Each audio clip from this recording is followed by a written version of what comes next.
Greetings. Happy Friday. Welcome to the Steve Deace Show here on BlazeTV radio and podcast with Todd Erzin and Aaron McIntyre. Going to be joined soon by our colleague Rob Eno for the Deace Group.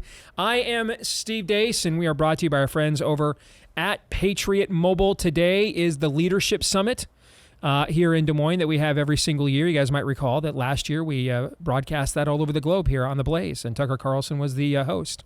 And we're having it again this year, and Patriot Mobile is one of the sponsors. It just goes to show when I tell you that I have not spoken at a conference type of event on the right in like the last 4 years, that Patriot Mobile has not sponsored. I mean it. I mean, they really do. They are really trying to build the parallel economy here. They really do reinvest the money that you invest into them back into the kingdom, as opposed into undermining your values like pretty much every other mobile phone provider does. So make the switch today. If you're a veteran or first responder, let them know when you go to make the switch. They've got extra ways to say thank you for your service. And all of us can get a free activation with the offer code STEVE at patriotmobile.com/Steve. Again, make the switch today. They've got an outstanding customer service team. They'll make it as simple, seamless, and customizable for you as possible. patriotmobile.com/Steve with the promo code STEVE. And with that, it is time for the Deace Group.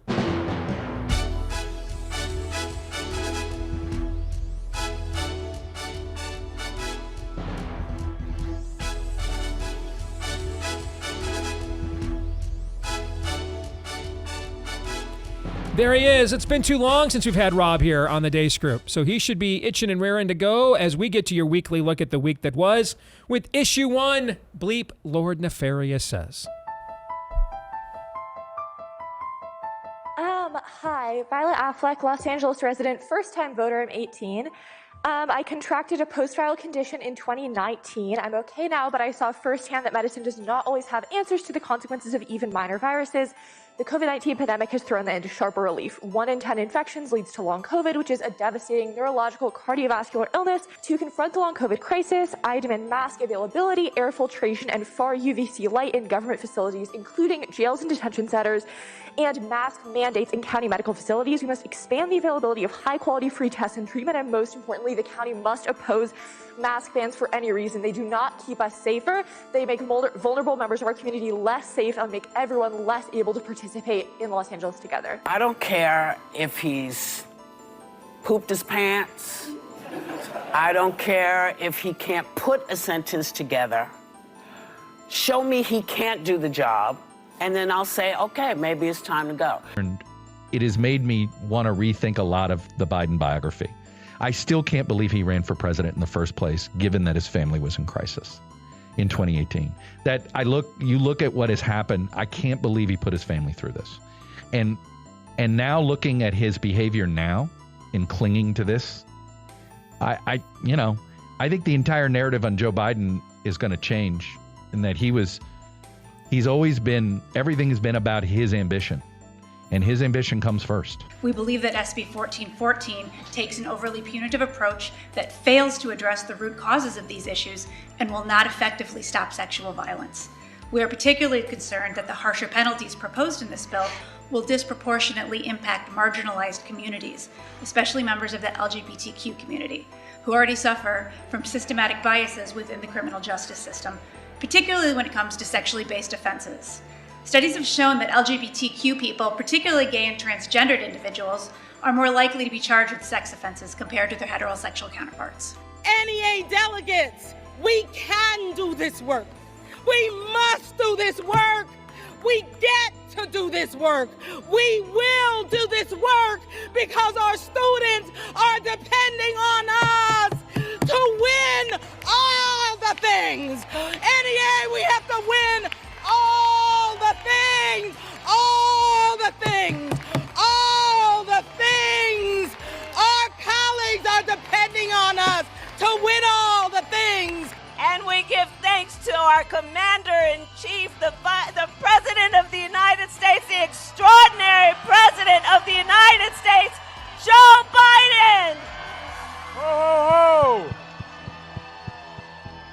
Happy Independence Day. After that, the president will hold a press conference. I guess a big boy press conference is what we're calling it. How did I miss this? Did he say ho, ho, Ho, ho, ho. That happened? How did I miss that? Merry Independence Day. How did I miss that? That's not an edit. He said ho, ho, ho. Yeah.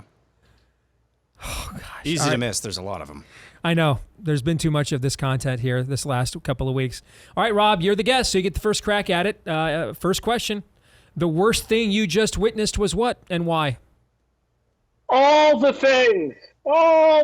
No, it's Ben and Jennifer, former Affleck's daughter.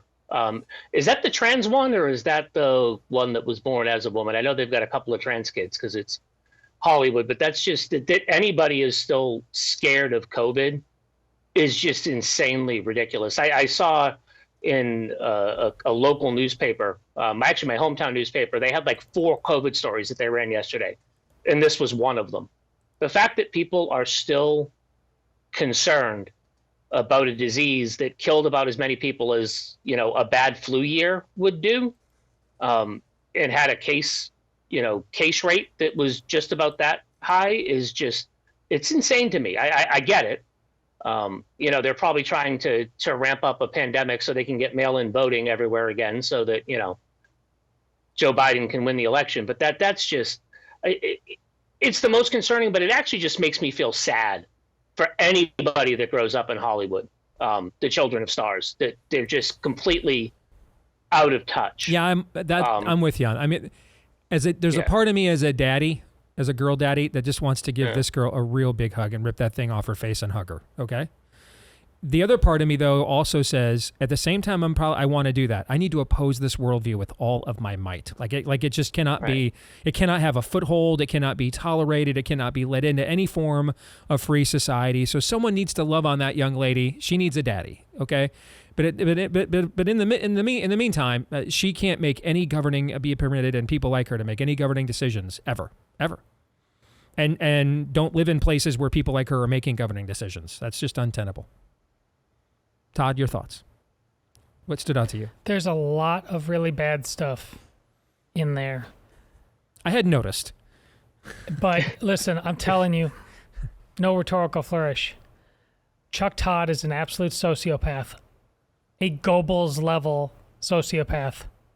No rhetorical flourish. You don't remember Chuck Todd hosting Meet the Press the Sundays during 2018, questioning why Joe Biden would put his family, giving everything they're going. You don't remember those episodes? I mean, we sat here at the time and we were really impressed with his level of critical thinking. And oh wait, that didn't happen. It never happened? No, it didn't happen. Him and Jake Tapper, they're not trying to get the reasonable people. Try to be. We're the next Tim Russer. Trust me. These people are Orwellian to their absolute core. Having worked in a newsroom for 12 years, I know exactly who these dweebs are. The mousy little SOBs over in the corner who like to own people's lives from behind their typewriter, but the minute they get an ounce of pushback from somebody like me, and not in my like Todd Erzin, Steve Deace Show angle, but like, yeah, I'm more conservative than you. Have you looked at it from this angle? And they just absolutely freak out. It's always been about power for them. You're being manipulated again by the same people who manipulated you over COVID, and we don't really know what a woman is, and we're not going to ask any questions. And now with this whole Biden stuff, there's nobody who takes second place on the enemy list to the press that is embodied right there by Chuck Todd. He's an evil, evil man. On the other hand, he did have me on Meet the Press once and actually treated me fairly.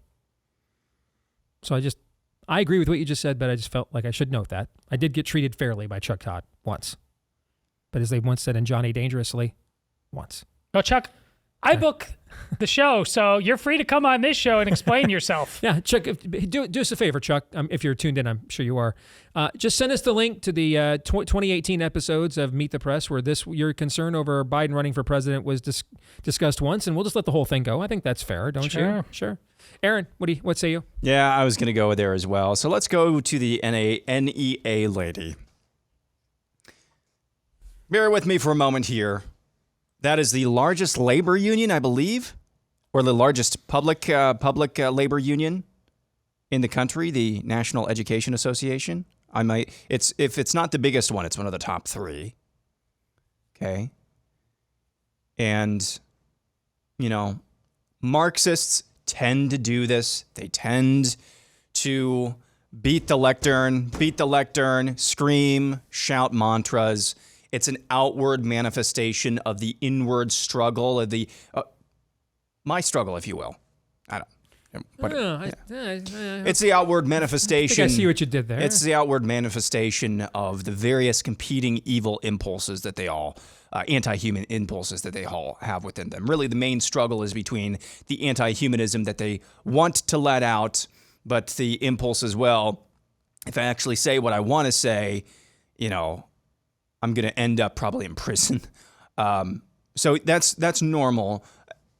The National Education Association president there. Education. Her vocabulary is limited to 6 words. We have to win 7 words. We have to win all the things. Just over. For the children. For the children. There is, I don't know. I tend to think that's a problem. That her vocabulary is that limited, but it could just be me. I don't know. That's the worst of the week. Let's get to the exit question. On a scale of 1 to 10, with 1 being the odds, Lindsey Graham will make a speech at the GOP convention next week demanding the party not become fully accepting of homosexual relationships. And 10 being the odds that Lindsey Graham will enjoy many homosexual relationships while at the GOP convention. Good grief. You should have seen what I had the first time. That's the clean version. That's the clean version. Yes. Rank this week's level of total depravity, Aaron. 8. What? 8? Yeah. Wow. Must be a great week at the McIntyre household if that's only an 8. Todd. 10. Or a really bad week. Or a really bad week. And so this actually is optimistic. Rob, where are you? 5. Lindsey Graham speaks to the convention via Zoom in a closet. And because it could always get worse. The symbolism there, of course, it is, shall we say, loaded. Indeed. Yes. Thank you, Rob. Appreciated that. Before we get to issue 2, a word about our friends over at realestateagentsitrust.com. If you are daring, my good sirs, non-binary beings, to venture forth into the Let's Go Brandon real estate market during these unprecedented times. Bing. Make sure that you dare not do so without a herald, without a guide, without a trusty real estate agent by your side, leading the way, taking the strays for you. And you're going to find them on this website. The name says it all, realestateagentsitrust.com. It's our network that we have built to refer agents to you because we found them to be trusty. We vetted them. And that's how they made it. They had to get qualified first. Proven track records of success. Otherwise, we're not going to waste your time. And a lot of times, these are agents that come from right here in the audience at the Blaze with you. So you've got values in common as well. So before you do anything else, if you've decided, I know, Steve, you keep telling me new 30-year mortgages are 100% more than they were before Joe Biden took over, and they are. I know you keep telling me you were looking for a house early this year where you could put your studio in it. And even in Iowa, you couldn't find one for a mortgage payment less than $5,000 a month, okay, in Iowa, okay? True, that's true too. But I got to go. If that's you, then go here first. realestateagentsitrust.com. That's realestateagentsitrust.com. All right, let's get to issue 2, a GOP convention preview. The GOP convention is next week, with the overriding theme being Make America Great Once Again. Each day is themed accordingly, make America wealthy, safe, strong, and so on. So far, mum's been the word regarding a concrete list of speakers, but some lady named Amber Rose is rumored to be speaking. She's some sort of model and feminist. Also, contrary to early reporting, Ron DeSantis is set to speak as well. The RNC Platform Committee passed through a Trump-supported platform earlier this week, detailing 20 priorities for the Republican Party moving forward. Still don't know who Trump will pick for his running mate. So, Todd, we'll take the first question to you this time. What do you anticipate will be the biggest news to emerge from Milwaukee next week? Trump getting arrested. Okay. And for what this time? For what this time? Whatever they want to. They can't let this thing with everything going on go off without a hitch. No, they're gonna have to remind everybody about that Trump is Hitler. Wasn't his sentencing in New York supposed to be next week? Yeah, it's supposed to be today. Or I'm sorry, yesterday, the 11th. It got delayed to September. But it got delayed. Okay. Yeah. So It got delayed because of the SCOTUS thing. Yeah, it's an appeal he's going to lose. And the Democrats and Bragg agreed to it because they want to make sure they can sentence Trump after they've got their new candidate in there. And that way they don't look bad making him do his convention speech next week over Zoom so he can do it in person. At least that's my read of the situation. Anyway, go ahead, Aaron. Well, I think the biggest news is probably going to be the one that's already telegraphed. He's going to announce his running mate. If I had to guess, it's actually looking like J.D. Vance now. That's my guess. I don't really see what would be like groundbreaking or earth-shaking news that could emerge next week. It would be hilarious if Democrats invoked the 25th Amendment and that was all the coverage there was and the Republican National Convention was completely overshadowed. But I think it's just going to be news of Trump's running mate. I mean, when was the last time we had a convention other than, I guess, maybe 2016 with the floor fight? It wasn't really much of a fight. Hey, now. I mean, there were people yelling at each other. Don't impugn my work. I'm sorry, go ahead. I mean... By the way, you're right. Go ahead. You did your best. You did your best. Yeah, I know. I'll never forget. I was watching that. That was back when we were on radio. I was watching that coverage live on my TV, and when they just completely rammed through the ayes and nays, I threw my. That's maybe the only time in my life I actually threw my remote somewhere.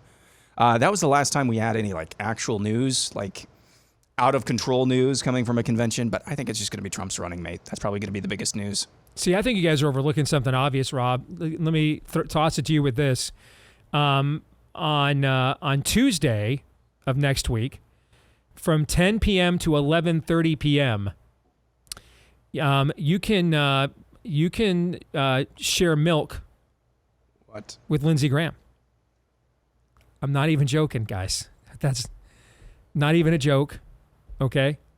I am assured by a member of the RNC that this invite is real and it is spectacular. The Boeing Company invites you to join the South Carolina Republican Party for milk and cookies during the Republican National Convention with special guest Senator Lindsey Graham. And right underneath his name is a big glass of milk with a Lindsey sticker on it. It's real. Todd, how much milk would you like to exchange with Lindsey Graham between the hours of post 10 p.m.? Your thoughts? I hate you. Rob, what say you? I want to know. So what you're saying, can I interrupt? Yes. I want to know. I would give whatever kingdom I have. If there were a device for whether it's Rob, whether it's Jill, whether it's any guests we have on the Deace Group, when you're doing these Lindsey Graham things, it's like, you know, the dogs in Up, where they have the mind readers, and I want to know what the internal monologue is going on in our guest's head when you're doing the Lindsey Graham thing. If there were a device like that, I would give everything away for that. Well, we know what Josh Hammer's internal dialogue is. Why? More. All right, Rob, what is your internal dialogue? Feel free to share, and also your thoughts on what you think will be the big news out of the convention. Well, he used to be my senator, so I kind of, go along with it when I was in South Carolina. But just I want to make sure that this Boeing thing, you're trying to say that the biggest news could be that whatever building that Lindsey Graham's Boeing reception is in is going to fall apart, because that's what happens to things that Boeing touches. Well, there's that. But mine was actually going to be the 25th Amendment. I think that Joe Biden is going to be gone by next week. And I don't know if it's going to be the 25th Amendment. I don't know if they're going to make a deal that, he steps down from the presidency and Kamala will, what do you call that thing there? Immunity, give him immunity or whatever that is to get, what happens when you get, I can't remember the name. This is what happens when you turn 51, Steve. We're both there, but ho, ho, ho. They're going to offer immunity. Ho, ho, ho, Rob. Ho, ho, ho. Man. They're going to pardon pardon Hunter and preemptively pardon Joe Biden for any of his crimes is what I think is going to happen. And I hope for Joe that it's not that Joe Biden didn't stroke himself and they don't try to stroke him out if he doesn't leave willingly. But I hope for those that are attending the Boeing party that Lindsey Graham also does not stroke himself. So let's talk about a development that came out late. Todd, your thoughts? I'm just going to sip tea every time he does it now. No, I like that. That's kind of like a very poised rebuke, and I respect that. Actually, I do. All right, so the news that emerged late. I mean, this is interesting. That on Tuesday, the Trump people told us that a porn star who coined what's called slut walk, and by the way, in 2018 was tweeting that Trump is a sexual predator. All right, this is this Amber Rose, Aaron, that you had in your intro, that she is going to speak at the GOP convention. And the entirety of DeSantis's Twitter, fan network lost its mind. And I think in this case, rightfully so. Hey, a porn star gets invited to speak and not the most successful Republican governor of all time. And so 24 hours later, I don't know if there's any tie-in or not, but the timing is certainly interesting. Okay. Ron DeSantis went from he's not speaking to he is now speaking because of a change in schedule there. Okay. I may know a little bit more about that than maybe others, and I probably can't say, so I'm not going to sit here and pretend like I don't know anything on background. So I'm going to keep the confidence of my sources on some of these things and not comment. But for you guys, your thoughts on the delay in asking DeSantis to speak, and did he do the right thing by accepting, which I will disclose my opinion is that he absolutely should speak if invited, and he did. But you guys' thoughts on that really quick before we close this out. I can't imagine a more classy person to be able to handle that arena. Really, all you have to do if you're Ron DeSantis, all you have to do is go up there and say, I took America First to heart. I did it as much as I possibly could, and I'm still doing it, and I will do it until 2026 in Florida.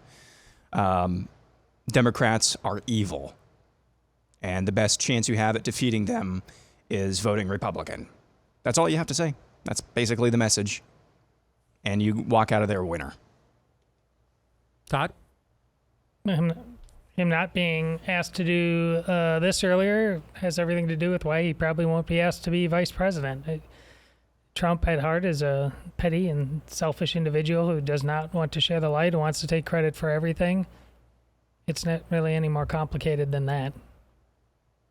What do you think, Rob? I'm going to go on the opposite tack. Maybe he wasn't invited and he wasn't on the schedule because he is the vice presidential candidate. Still hasn't announced it. So that would be a very interesting twitch. And that would be the biggest story coming out of the convention. If it's not one of the people that we think it's going to be. Absolutely. That would be the biggest story coming out of the convention. From your lips to God's ears. Blow my mind. Absolutely. And I thought, and you'll remember, I was on Overtime a few months ago, and I thought that it was very telling that Ron DeSantis was opening up his checkbook. Not his checkbook, but his donor's checkbook, and starting to do fundraising when Trump was having trouble doing fundraising and showing that he could bring big dollars to the table. And I thought that was an audition at that point in time. So it'd be very interesting. And I think that it would unite the movement. And it's the right choice if he were to do it. It would get a lot of people back on the train. And their internal polling might say that. So who knows? I think if DeSantis had not run, and you could not in Vegas bet on him being the Trump running mate. Okay, he'd be like minus 400 or something. It would be a bet that either would not be offered or you wouldn't want to make because it would be beyond overwhelming. He would check every box. Okay, takes a battleground state off the board. Adds a legacy to continue the brand beyond Trump. Could govern, has high favorables. That's the thing with DeSantis. People forget.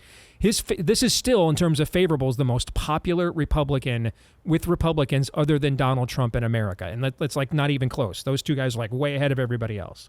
And this would have been everybody's obvious dream team. Things are way more complicated because he did run and how that went. But even if he didn't run, remember your rule about the kind of men and the kind of women he likes to surround himself with. Well, right. If you look at Trump's typical hiring pattern, it's attractive, strong-willed women, and then beta males.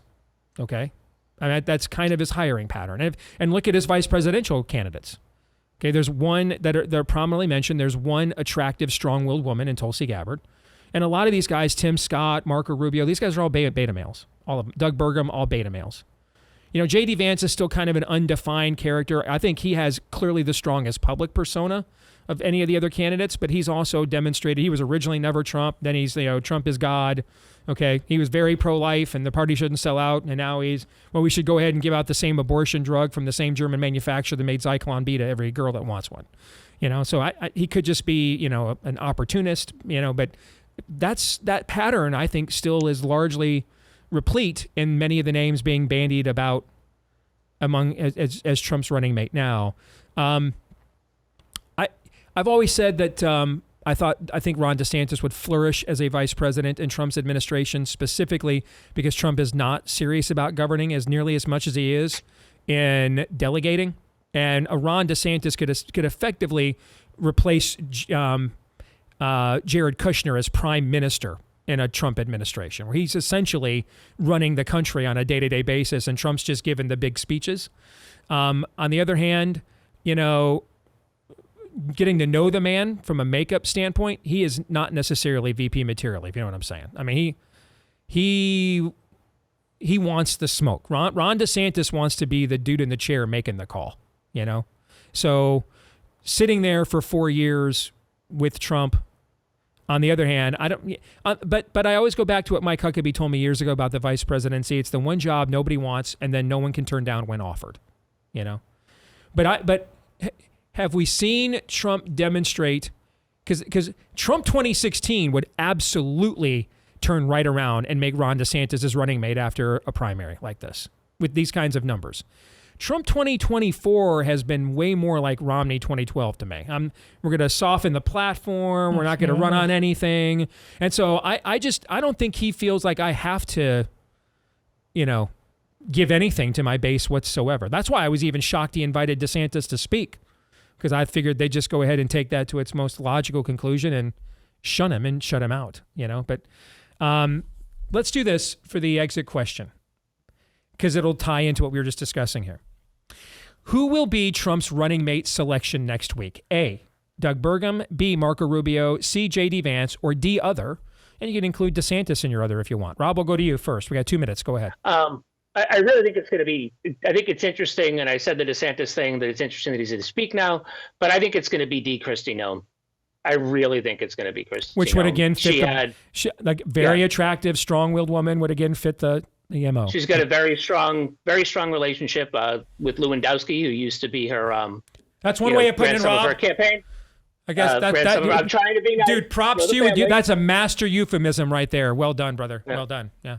And I think that Corey still has the ear of Donald Trump, so I would not be surprised. And I don't know if you saw, she deleted her. I did. Governor's we mentioned that Twitter the other day. account. Yeah. All their socials look like they're getting scrubbed. Yeah. Yeah. All right. I would not be surprised. Rob's going off the board with Kristi Noem and her very shiny white teeth. Todd, your thoughts? Axios had this scoop yesterday that Don Trump Jr., who is very tight with J.D. Vance, is speaking right before the announcement of the vice presidential candidate.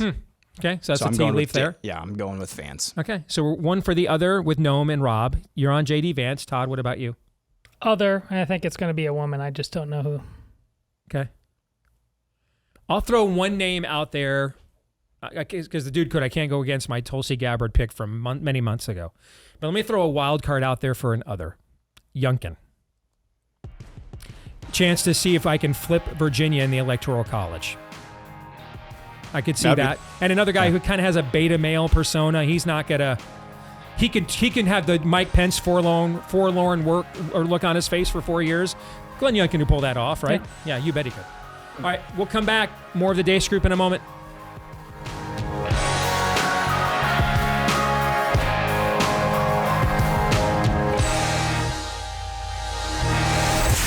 The Steve Deace Show.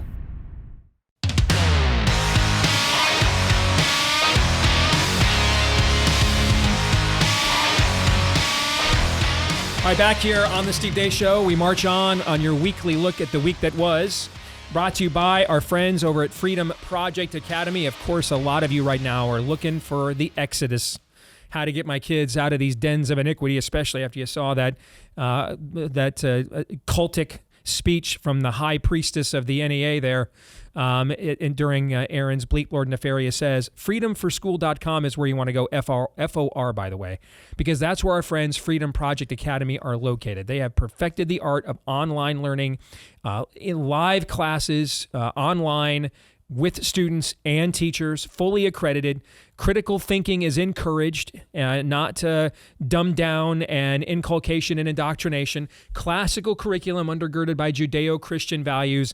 Had my own son Noah in it for 2 years, and he probably would have finished an FPA if not for his interest in some extracurricular stuff, so we put him at Des Moines Christian here locally. So I've got nothing but good things to say about these folks. Fought alongside one of their co-founders, Dr. Duke Pesta, back in the day in the Common Core Wars. These people know what they're doing, and they're true believers. So you can get a free information packet if you want more information, or if you're like, you know what, I'm sold right now before the spots fill up. Get 10% off your tuition right now at freedomforschool.com. That's F-O-R. Freedomforschool.com is where you want to go. All right, we want to go back here to the Deace Group as we bring back in our friend and colleague, Rob Eno. A little disclaimer before we get to this third topic here. This story with Biden and what's happening with him is evolving at a rapid pace. And given that the greatest audience this show has are people who listen on demand via podcast, so after we're live, we tried to come up with a way to cover this story that would not risk whatever we're saying right now ending up being dated because of how much these levers are being pulled and maneuvered right now within the Democratic machine. So that's why for issue 3, we're going to look at the ongoing story about Biden and what's going to happen with him from more of a longer time frame than the current moment. And so we're going to ask this question. What is the Democrats' deadline? It's now been 15 days since Joe Biden's disastrous debate performance, and at this time, Democrats are locked in a Mexican standoff with one another. At 15 days and counting, this is the longest news cycle for a single story in recent memory, which is something I possess and Joe Biden does not. So the question now is, how long can Democrats let this play out? Their convention is until August 19th in Chicago. All right. So with that in mind, let's talk about the timetable here and how long they're working here. Because, all the talk 2 weeks ago, they're printing ballots. Guys, they're not printing ballots. There's no official candidates, okay? But they do have to print them here at some point. And their convention's August 19th, as Aaron just said. Folks, we start voting in Virginia September 19th. There's Virginia and a couple of states start early voting September 19th. So there is some deadline here, okay? So when is it? How long can they continue on with this without a resolution? And how long would we even know how long it would take to invoke the 25th Amendment if the Bidens still wouldn't go? Once that was done, there still has to be some form of a process by which it would be carried forth. So, Rob, let us start with you. How long do you think Democrats really have here to get to the end game? The date's August 7th, right? If you remember, that's because that's the date that Ohio, if you do not have your presidential candidate in, you cannot appear on the Ohio ballot as the presidential candidate for your party. And that's why, if you remember, before they set Joe Biden up to have this CNN debate, the Democrats were talking about having a tele-convention where they were going to have a phone call, and you voted as, by phone call or acclamation or whatever on this Zoom call or whatever service they would have used to basically nominate the president. And then the convention just would have been no nomination, no nothing. It just would have been these are our policies, and Joe Biden is the greatest person on the face of the earth. I don't know if you remember that reporting from a month ago from now. Seems like a heck of a long time, but that's when it is. But here's the other thing, right? For all of this unfaithful electors or fake electors or whatever they want to call it that are trying to charge people with, when the United States Senate and the Congress assembled is the last line of adjudication for elected electors, and all of these people that they're trying to charge were actually on ballots. You don't vote for the president of the United States. Mm-hmm. You vote for the electors of the president of the United States. And even in some place like Ohio, Joe Biden could be on the ballot. That's the one that they could put on the ballot. Or they could just put the electors on the ballot. And you're voting for Democrat because you're voting for the electors. And then the electors will choose whoever they chose at the Democratic thing. I really think August 7th is the date. But if something happens after August 7th, remember, you just vote for the electors. And if that candidate's no longer there for whatever reason, they can vote for whomever they want. And in many states, they still can vote for whomever they want. They are not bound by law in every state to vote for the person that the people vote for. Yeah, some people don't know. And the Constitution does not say, in fact, on purpose, in case some news were to have developed between inauguration and the election, the electors do not have to vote the way that their states did. Now, in the last century or so, about 30 states, I think, have enacted some form of statute. And a few states, there's criminal penalty if you don't. Okay, but the states themselves determine that, not the Constitution. So that's an excellent point and good analysis, Rob. Do you guys want to add any to that at all? No. Well, I think we need to look at this from a different vantage point as well. So we're looking at this. We're looking at this from the nuts and bolts, and that was excellent analysis, Rob, and a lot of excellent context. So thank you for bringing that to the table. But in terms of how long they can let this go on and still have a shot in November, that's the question that I'm kind of wondering about here, because the longer this drags on... When does the taint hit, no matter who they put up? Correct. Yeah. That's it, except for Big Mike. That's the only one that, probably is because unscathed. He tiptoes between the raindrops. Yes. So... that's my question, and my answer to that, I think this has to be resolved within the next week and a half at the latest, because it gets harder every day this goes on, every day that this is allowed to permeate the water table of culture. It gets harder and harder to memory hole, retcon, and gaslight about. I think that's the real problem that they have right now. They are damaged. I'm convinced of that. Now, how damaged? 2022 happened. I keep reminding myself and others of that as well. 2022 happened. I'm not sure what the margin of error is for them, but they are certainly damaged. And now it's just trying to figure out how much more damage they want to take, because they are locked in this Mexican standoff and nobody's blinking quite yet. Yeah, I meant nothing in particular on the machinery that Rob talked about, but I think Sunday, July 21st. is going to be the decision day, because we're going to get through this Republican National Convention. And I think the Democrats are going to get a feel for wow, America saw something that's an alternative that they're clearly ready to jump on, even to the point of giving Trump another chance.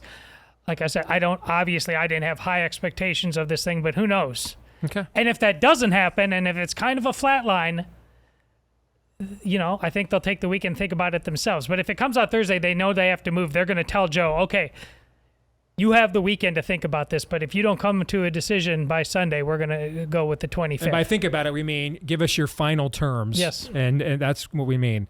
I loved what our CEO, Tyler Carden, tweeted about this or posted about this on X on Wednesday, that the problem is not that they still do not believe they can conjure up the votes for Biden to win. It's that they lack the narrative for that to be taken credibly by the American people, because everybody now knows he's a dementia patient. Everybody knows this. And so a new candidate would, at least after months of, the most unprecedented PR blitz you have ever seen, a new candidate would give them the credibility to conjure up the votes they need in these states. They don't have that right now with Biden, given his lack of credibility as a candidate. And I think that's a great point by Tyler.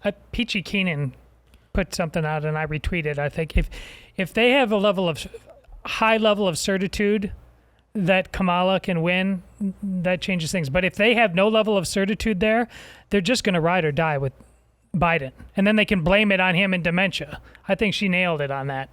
Exit question. To Todd's point, go ahead, Rob, real quick. I was going to say, to Todd's point, earlier this week, the Biden campaign was polling. It leaked that the Biden campaign was polling Kamala Harris versus Donald Trump. The campaign itself was polling that. So that leaked earlier that week. So that brings some credence to what Tom was saying. All right, that's a good addendum there. Thank you, Rob. Exit question. Regardless of what happens here, will there be any more presidential debates, Rob? If Joe Biden's not the nominee, yes. If Joe Biden is the nominee, no. Aaron. Even if Joe Biden is the nominee, if they revise the debate to take place at like noon on a Tuesday, yes. So my real answer is no. No. What do you think, Todd? Sure. Will there be any more? Sure.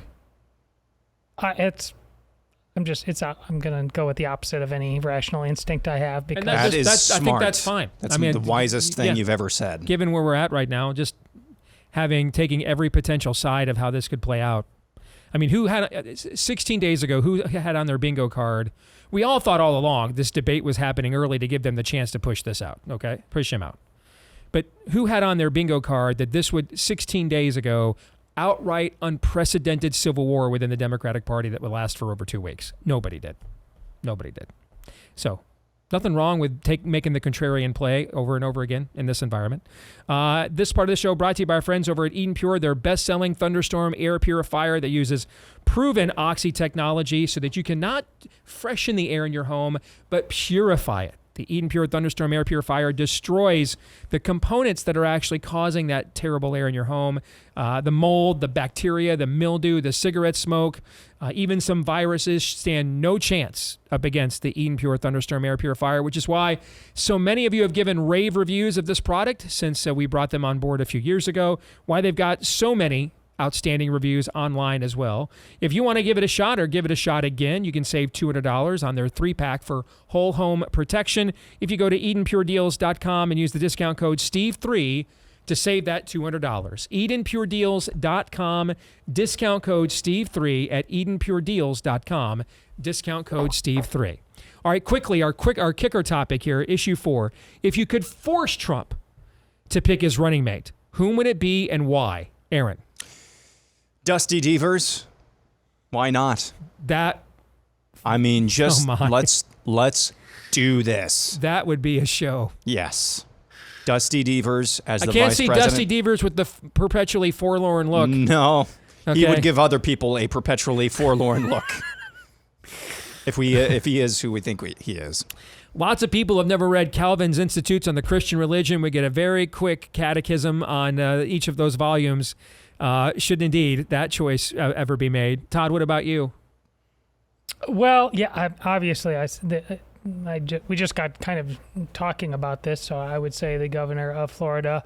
But how about, let's go off the grid, how about Harrison Butker? Ooh.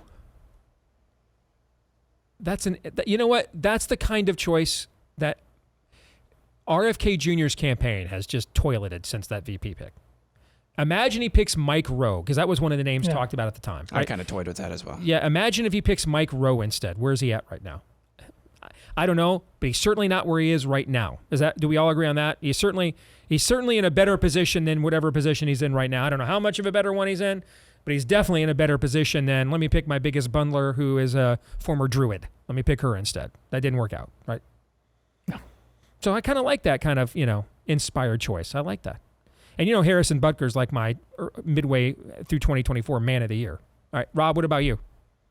I'm going to say the governor of Florida, Ron DeSantis, if I could force him to do it. But if we're going to throw some jokes around, maybe Joel Osteen, so the country can be shut down anytime that there's a natural disaster, and they can just shut everything down and not let anybody in. Steve may never let you back on the show after that. That's possible. I hate you. I mean, Trump is a prosperity gospelist. I mean, he did go to the prosperity gospel and church. props to the nominal Catholic for pulling that out. Well done. Yeah, you nailed that one, brother. Everybody can pray to the globe on stage instead of the cross. It'll be fun. Freaking hate you right now. Let's get to predictions. Aaron, go. Coach Prime isn't going to survive after this year. Whoa. I think he's going to get canned after this season. They have a lot. I heard the highest comedy I've heard so far this year. Did you listen to his interview with SiriusXM at Big 12 Media? I did not, no. Okay, he was asked, so it was Rick Neuheisel. Coach, what's the biggest misconception about your team? And this is how he responds, and I quote, Number 1, I don't care. Number 2, that's all about me. Did he end it with a ho, ho, ho? The thing is, this year, have you looked at their schedule? there's a lot of toss-up games, which means you're going to find out what kind of coach this guy is. There's going to be a lot of one-possession games on that schedule. So I could, the more I think about it, you might have talked me into, I think this is possible if they go like 3-9, 4-8 again. I could see it. Todd, what do you think? Your prediction, quickly go. There's a video game coming out. I believe it's later. Is it this week or 2 weeks? It's next week. Yeah, that's going to cause a lot of American men not. You could tell them that anybody who's going to be president of the United States, they just wouldn't care about anything else. So the day maybe the deadline was actually today. Before the game comes out? No, the deadline to get rid of Joe Biden or install somebody new was actually today. So what Todd is saying, China is free to invade as of July 16th. That's what Todd is saying. Oh, everything's on the table. All right. Rob, your prediction? I'm going to go with Angel Reese and Caitlin Clark will be on the U.S. women's basketball team. Something will happen. 2 people will drop out, and they're just going to do that to make everybody happy. I could see that. I could see that for sure. Now, I don't believe he will be their nominee. But if he is, if Joe Biden is the Democrat nominee, my prediction is they will lose at least 30 states in the Electoral College. They will lose at least 30 House seats. And will be down to at least 47 U.S. senators. And will suffer a 1932/1980 level loss, which are the last 2 elections we've had with presidential incumbents who were viewed as this level of incompetent systematically by the American people. That's what I think will happen if Biden is the nominee. And I think the Democrats agree with me, which is why they are behaving the way that they are, which is why they are risking all of this and risking this can of worms, because I think they agree with this assessment. If they didn't, they wouldn't be doing all this. They would have stayed on the narrative of making it all about Trump. They're only playing into the narrative now that this is a referendum on Biden because they agree that with this assessment. They're behaving like this is what they think. Rob, your thoughts on that very quickly. Yeah, I absolutely think that that's why they're behaving. They know that they're going to lose. I've been throwing around in the office in our messaging thing. Anytime somebody mentions this, that he might still be the president, the picture of the 1980 election. Yep. It will be that bad for Democrats if he is still the nominee. So yeah, I absolutely or at least agree. as close to that as we can get in the current Electoral College environment anyway. All right, good stuff, Rob. Appreciate you. Thank you, man. Have a great weekend.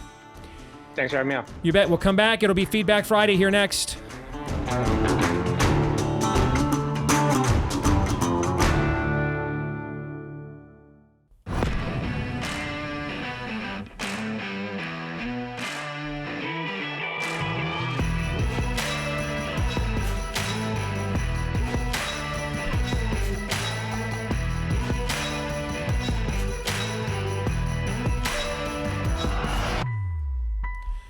All right, back here with Hour 2 here on Blaze TV radio and podcast with Aaron McIntyre and Todd Erzin. I am Steve Deace. Let us know what you think about what we think via the stevedeace.com inbox. You can do so by emailing us, steve@stevedeace.com.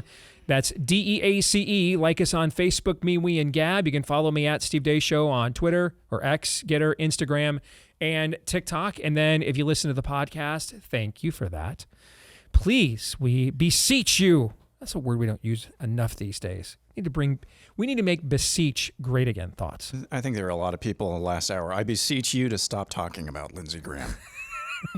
Yelling at their TVs. You're wearing powdered wigs too soon? You know what? You want me to stop talking about Lindsey Graham? Stop voting for Lindsey Graham. All right? That seems fair. Yeah. This is your punishment. All right? And trust me, it's hurting me more than it's hurting you. All right? We're getting off easy, too. Yeah. Get off. Gosh. Let's go home. I just realized how that sounded. Never mind. Yeah. Where was I? On other days when you like this podcast, if you would not mind, on those days, maybe not today, please leave us a 5-star review, hit subscribe, or on iTunes, follow. That way, every single time we do a new episode, it shows up in your feed every single time. Thanks to all of you that have done those things. We need all of you that have not to also do so. So please do so. And this part of the show brought to you by our friends over at Backyard Butchers. Just grilled me up a nice bone-in ribeye from Backyard Butchers a few days ago, and it was fantastic. grain-finished, grass-fed beef from ranches and farms right here in the heartland of America, with an entire customer service team of stay-at-home moms. They are your Christian conservative Texas-based company dedicated to delivering the best deals in the market on high-quality beef right to your door. They've got over 500,000 happy customers, and after grilling up some of their meat, I can see why. And hundreds of 5-star reviews online as well. So check them out for yourself. Get 20% off your first order when you do, and if you subscribe, you'll get an extra 10% off as well. And free shipping, and free shipping, and free shipping. When you go to backyardbutchers.com/Deace, that's backyardbutchers, all one word, backyardbutchers.com/Deace. All right, who's ready for some Feedback Friday? Let's go. Launch. Ken Wilson writes, a nationally televised 90-minute debate between Peter McCullough and Anthony Fauci is more important to the country than any Trump-Biden debate. What say you guys? Well, yes and no. I think that would be must-watch TV. I think we are still awash in ignorance on not only COVID, but vaccination more broadly and Western medicine in general. And Peter McCullough can answer to that on multiple fronts. But like diminishing the I understand what you're saying, but it's, again, we had no idea. What happened out of this last debate was something else. So just based on very recent evidence, it's hard to undersell what one single debate can suddenly do to change the dynamic, but I'll take either one. Aaron, what do you think? Yeah, I'm kind of there too. I don't think it is up for debate, and I don't think it was even up for debate the morning after the debate. That this has permeated. You mentioned some of the sports handicappers that you've followed for years, who've never commented on politics. They're getting in on this. I saw a number of sports bro types that, the morning after, okay, let's get back to sports, like as if they were watching this and everyone was watching this. This has permeated this culture in a way that I haven't seen since COVID, really, the beginning phases of COVID. But I just keep on going back to 2022. 2022 happened. Never underestimate the fickleness of the American people and their desire to be distracted and comforted. Well said. John writes, Steve, I have to say that your story detailing your reaction and comments to Sean Green's decision not to play ball during Yom Kippur. Now, if you're wondering what he's relating to, I've told this story on the air before, but I was a new baby Christian and I was looking for something to talk about on a day in sports locally here in Iowa. I was just a local sports talk radio host when there wasn't that many interesting stories, and there was a lot of discussion about an all-star player for the Dodgers at the time, Sean Green, and whether he was going to play that weekend against the Giants, which was a big game to determine the division race that year, because he's an Orthodox Jew, and whether he was going to sit out for Yom Kippur.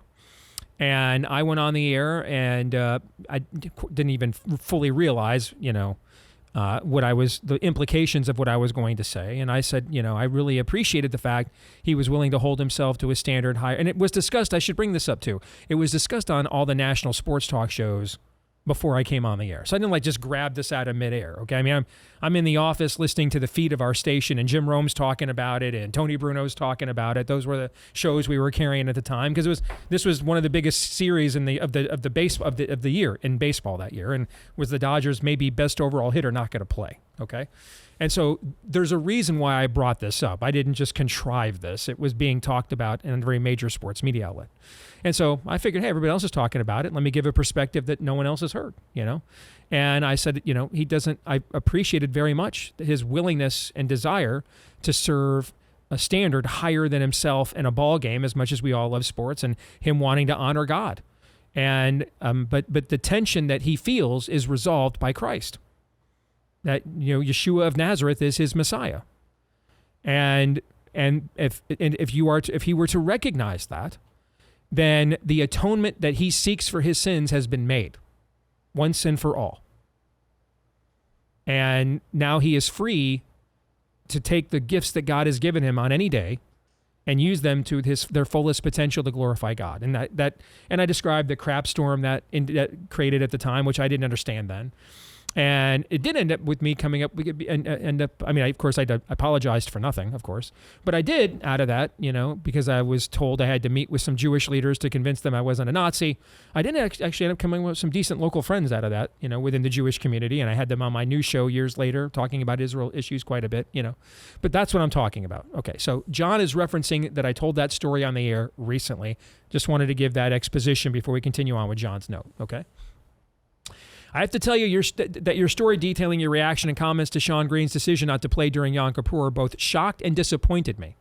I'm trying to imagine a similar situation within the devout Christian community where such a remark would be interpreted as such a slap in the face to their religious tradition and guidance.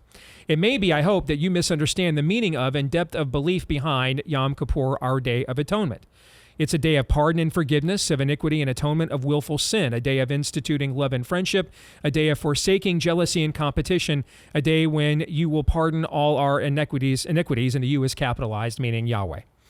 It is a day where we embrace, that's God, by the way. It is a day where we embrace our closest relationship with God, where we confess and repent of our sins. For on this day he shall provide atonement for you to cleanse you from all of your sins. From all your sins, God shall you be cleansed. That's from Leviticus. I'm trying to see this as the enthusiasm of a newfound believer, someone trying to help with the confusion and choices encountered by living a religious life in a secular world. If only Sean forsook his Jewish religious beliefs and embraced Jesus, his difficulties with baseball management and sports media would go away. You're not a Nazi, but don't you see how this sounds, how it can be seen and felt? You say you still stand by your comments, no doubts, no grace for others' religious practices and beliefs in the one true God. It's okay to say maybe I went a bit too far in this instance. Signed, John, a non-Messianic Jew, listening to you discuss Romans. Well, let me say first and foremost, John, I very much appreciate the fact that as a non-Messianic Jew, you are listening and enjoying our discussion. So thank you very much for that. But from the Christian perspective, this works both ways. I mean, if you want me to see it from your perspective, you also need to see it from mine. From the Christian perspective, we're not debating two different religions. We are debating the arc of one religion from the Christian perspective. From the Christian perspective, Jesus is the completion and the fulfillment of the arc of the religion established by the one true God through the patriarchs, through Adam, through Noah, through Abraham, through Moses. That Jesus is the one that they were all pointing to. That Jesus is the one your people were pointing to and looking forward to. So that's how, as Christians, we see it. So no, we don't find it offensive at all. We believe Jesus is Yom Kippur incarnate. And that when he went to the cross, the veil in the temple to the Holy of Holies was torn at the completion of his sacrifice, because now there is nothing that separates man from God any longer. We can boldly approach the throne of grace. That's how we see it. So we don't see it as offensive at all. That does not mean, by the way, that Christians have not been offensive where Jews have been concerned in the past. For example, just yesterday I posted on X. I mean, we were even talking about it privately among the three of us here. Mm-hmm. But, for those of you that aren't on X, and I know I probably talk about it too much, and most of you are like, we're not on X. But I know most of you aren't, but most of the news media that you follow, right or left, is. And like I've told you many, many times, many of the narratives that are crafted that make their way down to you guys, in the normal part of the country, okay, they get crafted up here in the world of X, okay? And if you're not on X, there's two ways to curate your news feed. One is, the people that you just are following yourself, okay? And then you can click a button called For You, and that's where X, the Twitter algorithm, will determine what it is that you see among people you may or may not follow, either way, okay? So I don't follow any of these people at all. But the amount of anti-Semitism that has shown up in my For You feed that is curated to me by X, people that are being directly anti-Semitic or indirectly. What do I mean by indirectly? Actually, Joseph Mengele wasn't really a psychopath, guys. I read this book, and no, that stuff. Okay, that's wink and a nod. Okay, kind of indirect anti-Semitism. And I was just posting about this yesterday. I'm not somebody on the right who thinks the nation of Israel is always right. I mean, we spent a good deal of time during COVID, at least I did, being highly critical of Israel's COVID policy, Netanyahu specifically, Naftali Bennett. I mean, I went so far as to question how could the first openly religiously observant Jew prime minister in the history of modern Israel not know his history and just hand the country over to, a bio-fascist medical or biomedical security state. You know what I'm saying? I mean, have they not read? I mean, how do you not? Or worse, he does know his history and did it anyway. Yeah. So we did all those things. I'm uncommitted eschatologically, so I don't have like a firm belief in what is known as premillennial eschatology or dispensational theology or eschatology, and that's the idea that God's covenant with the Jews and Israel is ongoing to the point that this iteration of Israel is connected to the Old Testament Israel. Okay? There's another Christian position, which is that nation's mission ended in 70 AD, and we're now in the age of the church because that covenant was completed or finished. And Christians have been debating that between themselves for centuries. So I'm not here to referee that debate, but I point these things out to say I'm not prone to automatically believing everything Israel does tiptoes between the raindrops. I'm perfectly fine with giving them no more foreign aid. In fact, I think it would actually benefit them if we didn't. I think if we didn't, they'd take their gloves off and actually do what must be done. I'm not one of these people that automatically believes a lot of the conventional wisdoms that are prevalent within American Christianity where Israel is concerned today. That doesn't mean I'm against them. It just means I've studied this from every perspective and I'm not sure.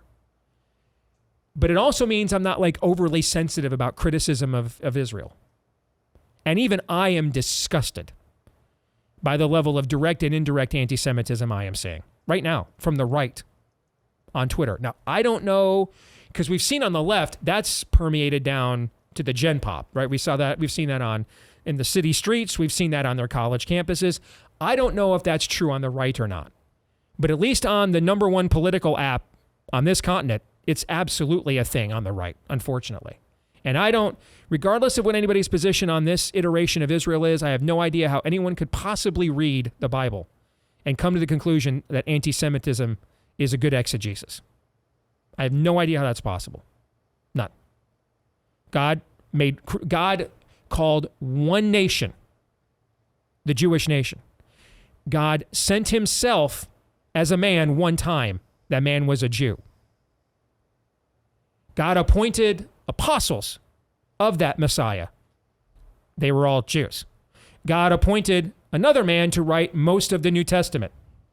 And he was a Jew. See where I'm going? I have no idea. It blows my mind. You could have any exegetical rationality of reading the New Testament all and come away with the idea that God hates the Jewish people. Doesn't mean you necessarily have to still believe he favors them above others. We can debate that, okay? But favoring them above others and hatred there's a chasm pretty wide between those two things. Fair? Mm-hmm. You know? You may not have favorites amongst your kids, but I doubt you hate any of them. You know what I'm saying? I don't know how anybody feels that way and is truly studied the scriptures. So, one of the saddest moments in Christian history was during the Crusades. Now, the Crusades, frankly, have gotten a bad rap by and large. And most people know this, which is why whenever they try to point out something about Christianity's history that was bad, their go-to is the Crusades. Like they come up with one thing that happened in 2,000 years, and it happened like 700 years ago, and they can't think of anything else.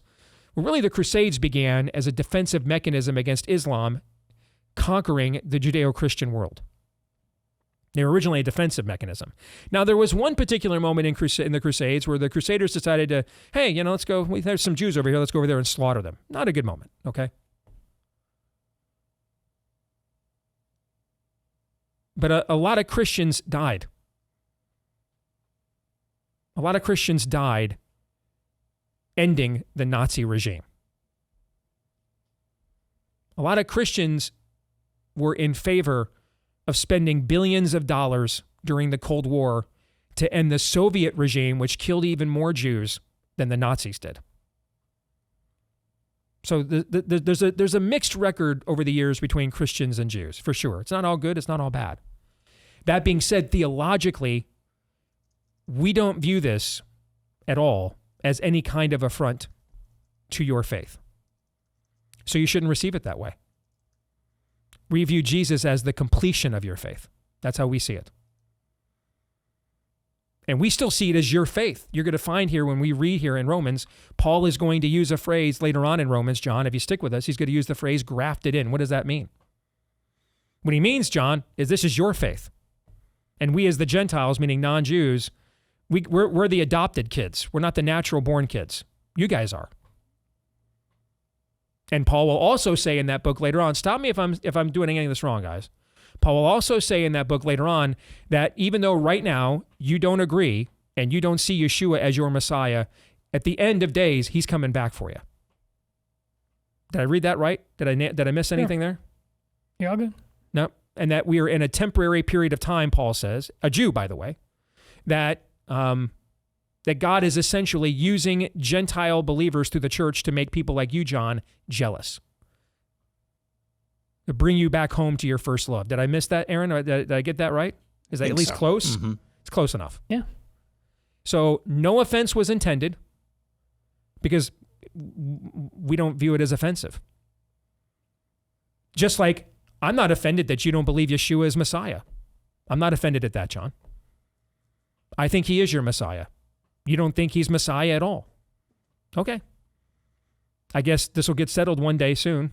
Both you and I will enter an eternity and we'll find out which one of us is right. In the meantime, love you, but no offense was intended. But I wanted to take the moment to kind of explain where we're coming from on this, on the Christian side, because these themes are just beginning to be touched upon in Romans. They're going to come up a lot in Romans. A lot. You guys want to add anything to that, or question, comment, or insult? Maybe I could have said something better. Assuming John's a longtime listener, I wonder why you wish Steve would have apologized. I'm especially based on what we've seen with cancel culture. Like Steve had zero reason, and I thought this at the time. I knew Steve back then, but I was still working at the Des Moines Register.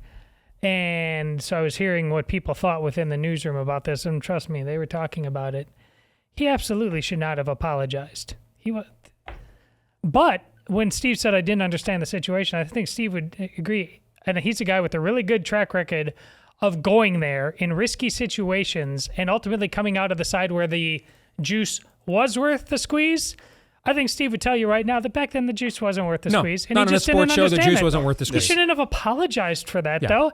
And that's why your letter right now, I'm just going to tell you, I don't think the juice was worth the squeeze. What the hell do you think he deserved to, needed to apologize for? If you believe that, then a lot of the things we're talking about on the show, I'm surprised they resonate with you, because we're trying to shatter that entire thing.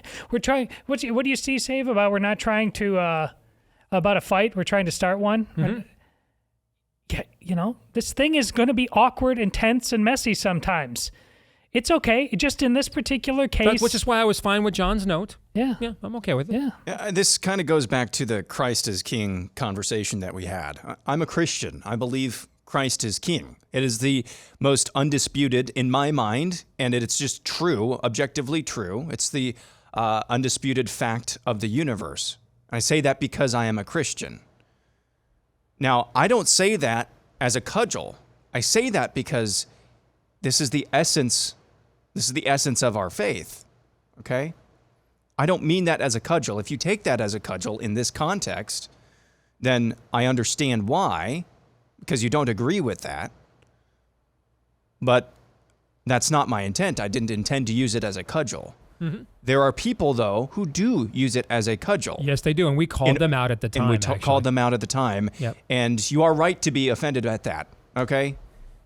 Christ is as well for using his name as a cudgel. Exactly. Yeah. He's not, don't use his name in vain. Especially one of those people turned right around about a month later and is now like, actually, Joseph Mengele was kind of not a psychopath, but misunderstood. Yeah. Yeah. You're not proclaiming Christ as king by hitting somebody who does not agree with that over the face, who finds that statement offensive over the face over and over and over again. You're taking the Lord's name in vain. Does that change the fact that Christ is king, though? No. So this is kind of the same conversation. I understand where you're coming from. I understand. And I just hope the same accommodation would be received the other way as well. We don't go out of our way, oh, he's a Jew, Christ is king. Oh, he's a Jew, Christ. No, that's what I'm talking about here. So hopefully that adds some more context. Amen. I mean, you are, by the way, this I loved this note, which is why I moved it to the top, because we're doing the study of Romans specifically to have these kinds of conversations. So first of all, John, mad props to you as a non-Messianic Jew that you're interested in this and engaging at all. I mean, that is, next level critical thinking. So thank you for that. Okay. And moving forward, happy to entertain as much of this as absolutely possible. And all I'm going to say, though, is you're welcome to disagree with us all you want. And we're not offended. Just don't be offended when we don't agree with you. Okay? That's all. Just make it a two-way street. That's all. No offense was intended. We don't view it as we are canceling out your religion. We view that Christ is the culmination of your religion. That's what we think. We think he's your Messiah, the Savior of the world, brought forth through the seed of the woman, and that came through the nation of Israel. That's what we think. All right, let's move on. If you guys are okay with that. Mm-hmm. Craig Noble says, I'm about to try to defend the actions of Robert Morris. That's the pastor I'm not about to try to defend the actions of Robert Morris. That's the defrocked minister at Gateway Church, who it turned out essentially assaulted and groomed a 12-year-old girl over the course of several years. And this was about 40 years ago, I think it was, early 80s, right? That being said, by your standards, Paul should have been put to death for murdering Christians and was not qualified to pen much of the New Testament. That is correct. He wasn't. Absolutely. Why is Craig saying that? Well, because at the very least, Paul endorses the stoning of Stephen, who's the first martyr in the history of the Christian church. That's in the book of Acts. And there's a mention of Saul at this moment. That was his name at the time. The mention of Saul that he holds the garments or tunics or clothing of the men. They remove their outer garments so that they can wield the stones in order to stone Stephen for his blasphemy, for claiming that Yeshua is the Messiah. Okay, that Jesus is God. And that is seen in the ancient world as approval, right? Like imagine in our world, you saw some people were holding up a gas station at night. Okay. And they were fumbling around for what they were going to use to pick the lock. And you walk up to them and you're like, hey, I've got an extra bobby pin. You see what I'm saying? You handed it to them. That would be seen as approval, right? You know what I'm saying? Or you're like, I'm the lookout. Okay. I'll let you know if the cops come. That would be seen as tacit approval, right? If not openly participating in said act, right? So was Saul. He was at the very least in approval of what they were doing to kill Stephen, martyr him. And you could reasonably take that to mean he was an enabler. He was in on the act. He would be in a court of law prosecuted as one of the culprits. So, and I'm confident if he were here, he would say, no, I wasn't qualified because of that act. That's why it's called grace. And in fact, I was on my way to Damascus in Syria to a place, I was on the road to Damascus actually to a place called Antioch in Syria, to arrest and round up more Christians who might have similarly fallen a similar fate that Stephen did. That's why it's called grace. Paul's not the hero, Craig. Paul's not the hero. Moses isn't the hero. Moses, God said to Moses, hey, I need you now to speak to the rock. Did Moses do that? No. That's why he didn't get to go to the promised land. By the way, Moses also committed murder, remember. That's why he was exiled from Egypt. David, he's not qualified. David took a woman that wasn't his wife after he had how many different wives and concubines, essentially raped her. I mean, what else would you call a man using his position of power to impose himself on another man, on another woman? You know what I'm saying? I mean, that's a form of assault, for sure, right? Mm-hmm. Impregnates her, and his response is to then take her husband and send an order for him to be put on the front lines where he'll die out there to try to hide his sin. Not a good guy. That's just one of David's mistakes. I could do this with every character in the Bible except one. Who's the one character in the Bible I can't do this with? God. Every other character in the Bible I could point out, that's disqualifying, that's disqualifying. Todd, could I point out something in your life that's disqualifying? You don't deserve to be here with this platform? Yes. Could I do it in my life? Yeah, Aaron, can I do it in yours? Could do it in mine. Nice. You see what Aaron did? Yes, I did. That was beautifully played. All right. I mean, I could do it in my life basically every day. I can't speak for the rest of you, but pretty much every day I've done something or thought something that is disqualifying. We're not the heroes of the story. Neither is Paul. God is. God's the hero of the story. And God does not call the qualified. He qualifies those whom he has called. So God, by his grace, qualified Paul. What academy of holiness did Paul graduate from in order to be named apostle to the Gentiles? Which one was it? Can you name it? What school? He's a proud alumnus, class of 37 AD. What's this guy's name? Craig. Okay. Craig School. Craig School. Class. You can go there now. I mean, I'm sure it's still standing there somewhere in Jerusalem. You know, there's a apostolic school, class of 37. I can't remember. It's Paul, class of 37 AD, class of 39 AD. I can't remember. But his name's up there somewhere on the wall. Okay. Holiness, PhD. Okay. And none of that's true. None of us are qualified. Paul was a sinner, absolutely, by his own Levitical law, deserved death for participating in the murder of someone that wasn't justified. He's not the hero. God is the hero. No one is good but God. That's why it's called grace. And that's why we all should thank God gives grace at all to any of us when none of us deserve it at all. Am my point made there, do you think? You were sufficiently snotty this time. Thank you. I wasn't really trying to be that I have thoughts, snotty. but Craig is saved by the bell. My goodness. We'll come back with more in a moment.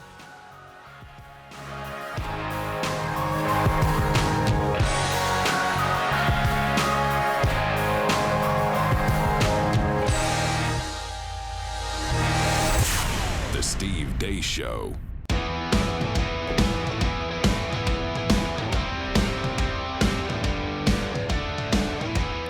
So you ever tried to break a bad habit and it's like you're climbing Mount Everest in flip-flops? Well, here's a breath of fresh air. It's called Fume. F-U-M as in mercy. F-U-M for Fume. It's not about giving up. It's about switching it up. And Fume takes your habit and simply makes it better, healthier, and a whole lot more enjoyable. It's an innovative, award-winning flavored air device that instead of vapor uses flavored air. And instead of electronics, it's completely natural. And instead of harmful chemicals, it uses delicious flavors. All right. So it's now a habit you're free to enjoy and makes replacing your bad habit easier. Your Fume comes with an adjustable airflow dial. It's designed with movable parts and magnets for fidgeting that gives your fingers a lot to do, which is helpful for de-stressing and anxiety while breaking your habit.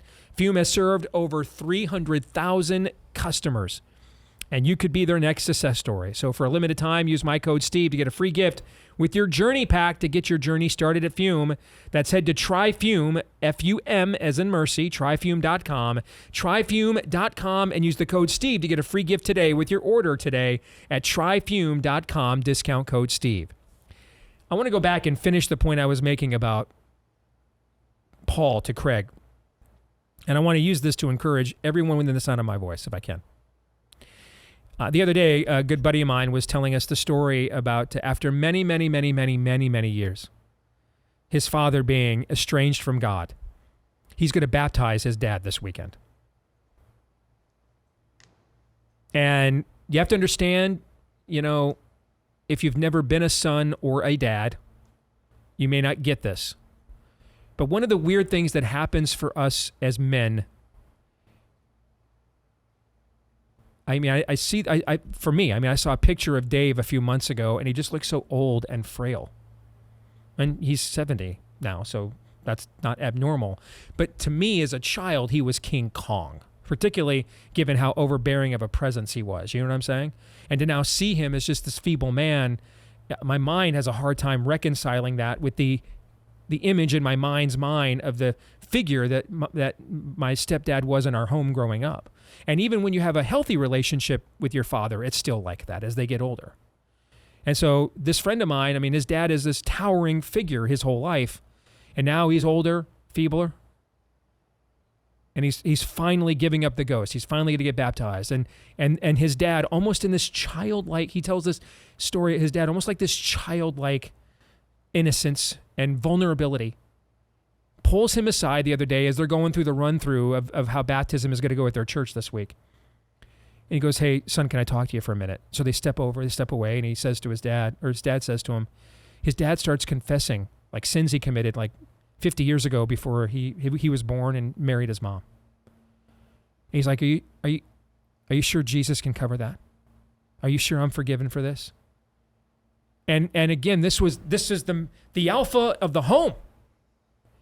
And now that he is closer than ever to meeting his own heavenly Father, there's this vulnerable innocence of,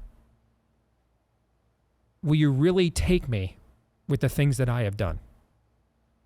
And his son, my friend, just confidently kept saying, yeah.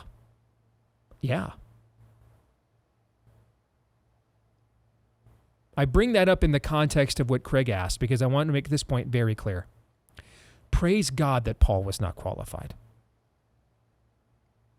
Praise God there is no automatic standard of perfection that only an elite few could achieve.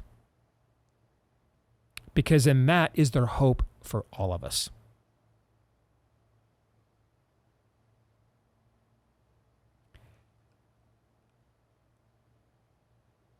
Paul writes in one of his letters, some of you say you were saved by me. Some of you say you were saved by Cephas, meaning Peter. Some of you say you were saved by Apollos.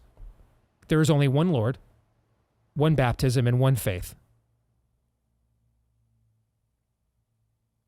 He's telling you right there, I'm not the standard. Here. It's when I thought I was the standard that I was on the road to Damascus to go round up some Christians in Antioch. It's when I thought I was the standard that I held the tunics for the men who stoned Stephen, when I thought I was the standard. I'm not the standard. God is the standard. I'm not the Savior. God is the Savior. So be thankful. Be thankful that even the elites of the faith were endemically flawed and unqualified. Because everyone is endemically flawed and unqualified. We started Genesis chapter 3 yesterday. We'll get to verse 23 at some point. For all have sinned and fallen short of the glory of God. All are like sheep and led astray. Be thankful. Thankful that none among us can look at the other and say, I have arrived. I am complete. I am qualified. Be thankful that when Jesus says in John, I am the one that God has given the power of judgment to. Be thankful it was given to the one who also by his mercy laid his life down for us, that he's the one doing the ultimate judging and not us. We're subjective, vindictive, partisan, hypocritical. It is not an insult to Paul to say he committed sins that by his own interpretations of the law would have made him unqualified. Instead, it's a credit to the grace of God. And that grace is available to you in this audience too. But you have to answer that call. Or you do it with your own standard. And then one day you'll be able to say to God, well, I got this. Let me tell you what I did. The thought of that should terrify you. because the kind of God capable of the depths of mercy that this one provides is also a force to be reckoned with. Do not barter with him. Do not argue with him.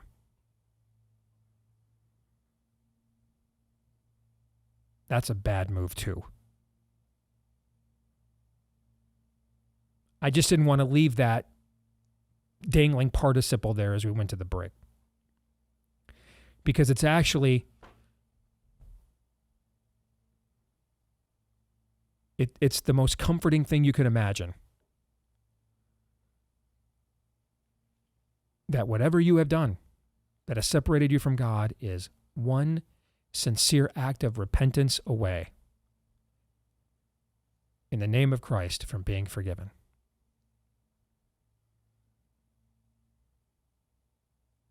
Rather than, wow, look at that guy over there. He's qualified. I could never be like him. He's not qualified, and don't try to be like him. Only one is qualified, Jesus. Let him make you more like him.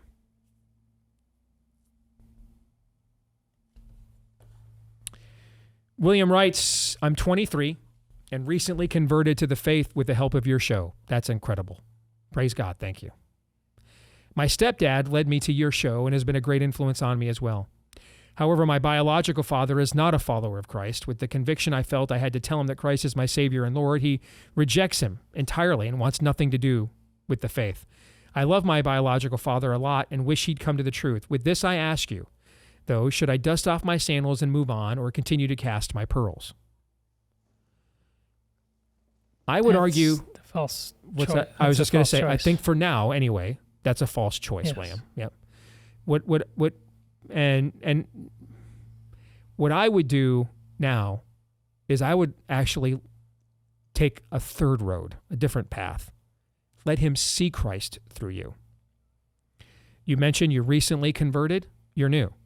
Remember, your biological father probably knows about some of your not great moments in life. Okay? So here's how he's receiving this. Oh, so you think you're better than me? Hey, kid. Hey, you're a punk kid, man. I remember when you blanked. Okay.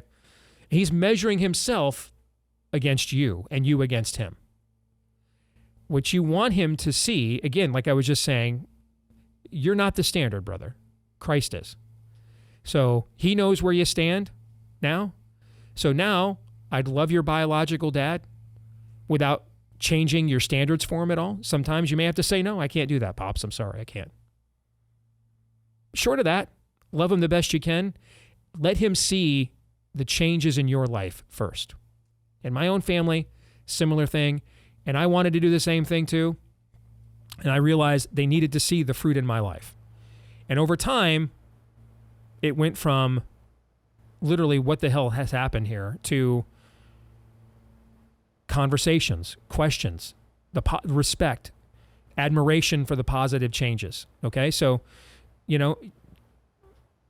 love the zeal, but I would now channel that zeal into the character that people are going to see, the changes people are going to see through me. And then once that's established, you'll have more credibility to have these conversations again. At least that's my thought. What do you guys think? Yeah, be careful. I mean, this show clearly doesn't apologize for zeal, but there's a lot of people out there, certainly within the social media world, that they are incredibly quick. They find their salvation in this sorting hat and othering as quickly as possible, and not for clearly blasphemous beliefs or anything like that, but you just don't quite love Jesus like me. I mean, listen, there's this, let me tell you about a woman named Monica. She prayed fervently year after year after year for her son, who was just a whoring pagan, literally, wasting his life. She didn't disassociate herself from him. And ultimately, her son became this guy that is now known through all human history to believer and non-believer alike as St. Augustine. Mm-hmm. And for her efforts, she's a saint too. That's St. Monica. Like, you don't... Steve's right, and I think there may come a time, and we don't know your father, but just based on what you provided us, there may come a time when you have to shake your dust from your feet. I don't get the sense you're even close to it right now. Let him see Jesus through you. Right now, he just sees you. Of course. He's dead in his sins. Let Jesus do his work. Amen. And I would say, particularly when it comes to family, you don't want this to happen, but I think it's a necessary juncture that they're going to be the ones closest to you, know you the best, what have you. They're family. You know, if they are such a mind as to be separated from anything having to do with their maker, and then they know that you actually have a relationship with God, and they find that contemptible or don't take that seriously at all, you want to put them in a position where there's nothing on you. You want to live above reproach with them.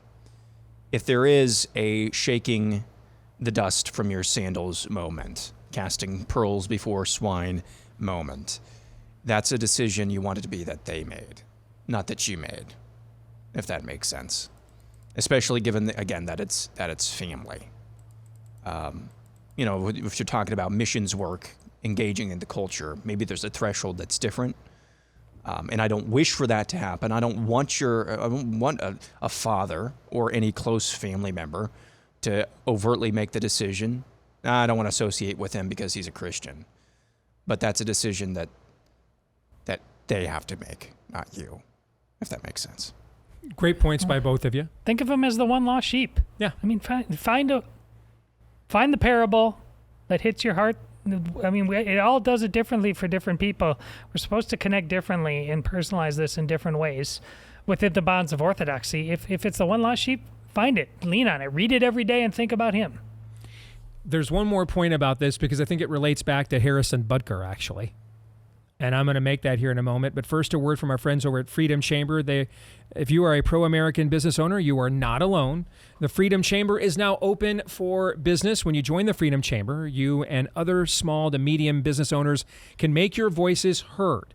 The Freedom Chamber provides exclusive benefits to help business owners grow and protect their businesses by building a future rooted in faith, family, and freedom.